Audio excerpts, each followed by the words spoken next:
The Saranora Plains looked peaceful waves of green stretching to the horizon, where the wind played softly with the grass. But hidden among that beauty were two small shapes, barely moving, their bodies weak and trembling. They were lion cubs, only a few weeks old. Their fur was thin and dusty, their bellies empty, and their tiny cries broke the still air. The night before, the sound of gunfire had torn through the plains. Poachers had come, and when the echo of the shots faded, their mother did not return. Now, only silence remained. Silence and two frightened hearts trying to survive. They wandered without direction, calling out for a voice that would never answer. The ground was soft beneath their paws, but their steps grew slower with each passing hour. The sun was kind, but the world was not.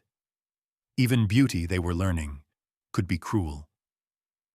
Then came a sound, soft at first, then growing louder. A steady rhythm, quick and sharp. Paw steps. From the far side of the plain, dark shapes began to move. Wild dogs, dozens of them, spreading through the grass in a deadly circle. Their yellow eyes flashed in the light as they crept closer, silent and certain. The cubs pressed together, too weak to run. One gave a small hiss, trying to be brave, but its voice broke into a whimper. The leader of the pack, a scarred dog with sharp ribs showing under his skin, lowered his head. He could smell their fear. He could already taste victory. But then the ground began to tremble. A deep, powerful sound rolled across the plains. A trumpet, loud, shaking the air like thunder. The wild dogs froze, turning their heads. From the tall grass came a young elephant, no older than 3 years. His skin still had the softness of youth, but his eyes were filled with something fierce and bright. He charged straight at the pack. His trunk swung wide, his ears flared, and his voice rang through the field, a roar of anger and courage. Dust and grass rose in clouds as he ran. The dogs yelped, scattering in panic, not knowing how to fight this unexpected giant. One tried to circle behind him, but the elephant spun and stamped the ground so hard that the air itself seemed to shake. Within seconds, the attackers were gone, vanishing into the tall grass. Silence returned. The little elephant stood breathing hard, his chest rising and falling. His heart pounded, but he did not turn away. Before him lay the 2 lion cubs, small and still, staring up at him with wide, frightened eyes.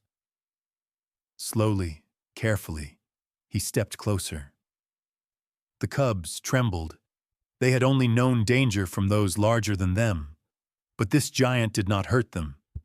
Instead, he lowered his trunk and gently brushed away the dirt from their faces. For a moment, no one moved. The plains were still except for the soft sound of his breathing. Then one of the cubs reached out a paw, touching the rough gray skin of the elephant's leg. The elephant did not move away. He simply stood there, a quiet protector between them and the empty world. As the sun dipped low, the elephant turned toward the horizon and began to walk. The cubs, unsure but drawn by something safe in his presence, followed him. Step by step, they moved together until they reached a small watering hole that shimmered under the evening sky. The elephant waited as the cubs bent down to drink. Then he stood watch as they curled beside his legs, finally closing their tired eyes. The moon rose, painting the grass in silver. Under its light, the 3 of them rested, a family the world would never expect to see. Predator and prey, bound not by fear, but by something far deeper. Days passed, and the strange family stayed together. Wherever the elephant went, the cubs followed, stumbling through the tall grass until they learned to walk in his shadow. When one fell, The elephant used his trunk to lift it gently back onto its feet. When vultures circled above, he lifted his head and trumpeted, warning them away.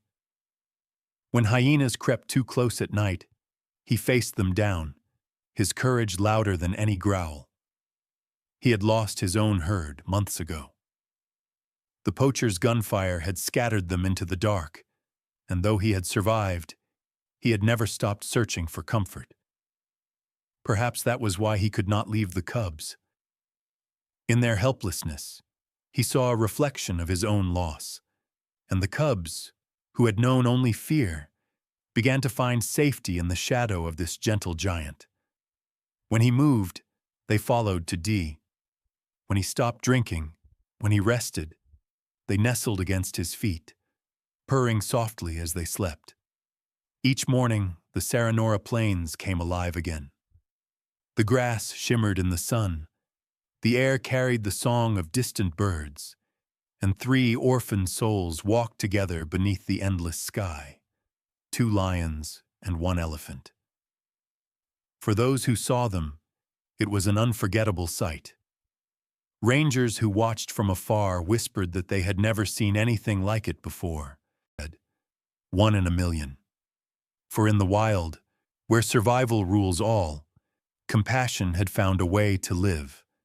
One evening, as rain clouds gathered and lightning flashed on the horizon, the elephant led the cubs to the shelter of an acacia tree. The wind howled across the plains, but they stayed close together, warm and calm. When the storm passed, a rainbow arched across the sky.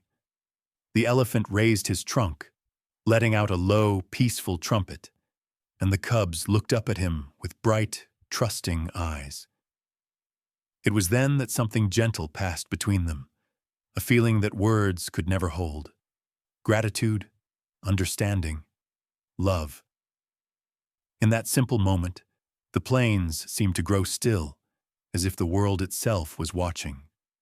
And perhaps, somewhere far away, the spirits of their lost families were watching too, proud that kindness had survived where it was least expected.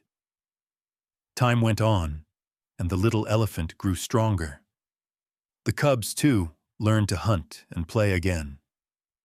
But even as they grew into young lions, they never strayed far from the one who had saved them. Sometimes they could be seen resting near him in the tall grass, the great elephant standing guard as he always had. And every now and then, when the sun dipped low and the sky turned gold, he would lower his trunk, brushing it softly against the lions' heads, his silent way of saying, "I remember you." In the heart of the Saranora Plains, life had begun again. The wind carried the scent of rain, the grass swayed gently, and 3 souls, bound by loss, healed by love, moved together beneath the same endless sky. Kindness needs no language, no reason, and no boundary. Even in the wild, hearts can choose love over fear. Dear friend, thank you for taking the time to follow this story. Don't forget to like and subscribe to the channel to support us.